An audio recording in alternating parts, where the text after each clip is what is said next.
Hello, my lovely inkblots, and welcome back to my channel.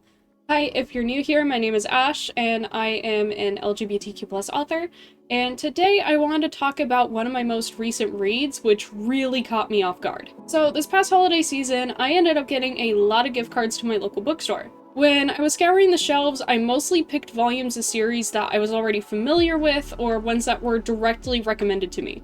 I grabbed volumes 4 through 6 of Whisper Me Love Song, which I reviewed last month. If you'd like to see that, there will be a card for that video right about now. I also got the first couple volumes of Given, What Was Missing from my collection of I Hear the Sunspot, and some other books, but there was one that I had never heard of before that caught my eye. Dekoboko Sugar Days. By the way, quick fun fact, Dekoboko, as it is written on the cover, means irregular or unequal, which is kind of hilarious when you get into the manga itself, but I'll get into that in a minute. Honestly, I was hesitant about reviewing this manga on my channel because I know at least one of my family members watches my videos regularly, and I quickly found out that this book should have been plastic wrapped in the store. When Winter and I were in the car, I looked a little closer at the back cover and saw that the manga was rated mature, and I decided to flip through it to see why. I mean, if my dress-up darling was plastic wrapped in the store, surely this must be tamer, right? No, I was very wrong. The love hotel scene in this manga actually went further than the love hotel scene in my dress-up darling, and this manga has no problem reminding you of the kinds of things that run through teenagers' heads. For that reason alone, I was thinking about pulling it from my review list, but then I saw a short video complaining about how this manga doesn't get enough love, and I figured I might as well talk about it. I mean, it was a fun read. Anyway, Dekoboko Sugar Days is a BL, or boys love manga, that was written and illustrated by Atsuko Yusen and published by Gintosha. It has since been released in English by Tokyopop, and as it turns out, there is a sequel to this manga called Dekoboko Bittersweet Days. Unfortunately, I haven't purchased or read it yet, but I am planning to get my hands on it and possibly review that too. Oddly enough, the Japanese title for the second volume is Dekoboko Sugar Days Mo Ikai, which does not translate the same as the English one, but whatever. With that out of the way, let me tell you a bit about the plot, because just reading the synopsis on the back drove me to read it first out of everything in my stack of new books. The plot of Dekoboko Sugar Days is pretty straightforward. We get to watch two dumb childhood friends stumble their way through the beginning of their first relationship with each other. The story begins by showing us how the two main characters, Yujiro Matsukaze and Rui Hanamine, met as children and immediately jumps to them being in high school. This is also when we learn that Rui, who was cute and small as a child, has now physically outgrown his overprotective best friend. Basically, this story is about the two of them coming to terms with their own feelings and basically getting together. The height difference between the two adds a bit of comedy to the otherwise fluffy romance of the story, and Yusen utilizes some other character tropes to add to this.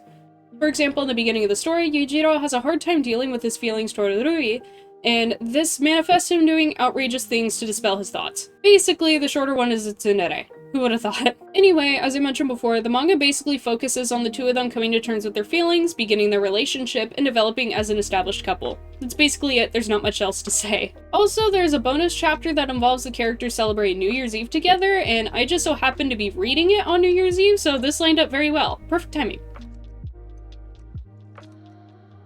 While there are a few characters in this manga, only the main couple seem to be really important. Yujiro Matsukaze is basically the main character of the story, and as I mentioned before, is childhood friends with Rui Hanamine. Yujiro is easily embarrassed and has a bit of a height complex since he is so much shorter than his friend, which is called out with a little fourth wall breaking, but he keeps up the outward appearance that he is tough. He's had feelings for Rui since they were both kids, and hoped that he would get over it, but obviously hasn't. He also gets jealous easily, and a bit of inner dialogue toward the beginning of the manga leads me to believe that he is actually demisexual, meaning that he only becomes romantically interested in people he is close to.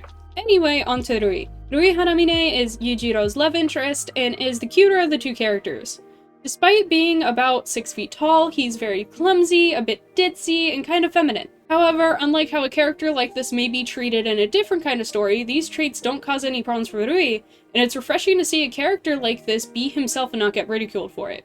If anything, it makes him more popular with his classmates. While there isn't a whole lot of character development in this manga, we do see them become a bit more comfortable with themselves and each other as time goes on. We get to see them figure out how to interact with each other, how to openly communicate, and find that they aren't all that different from each other after all. This manga was quite the ride, honestly.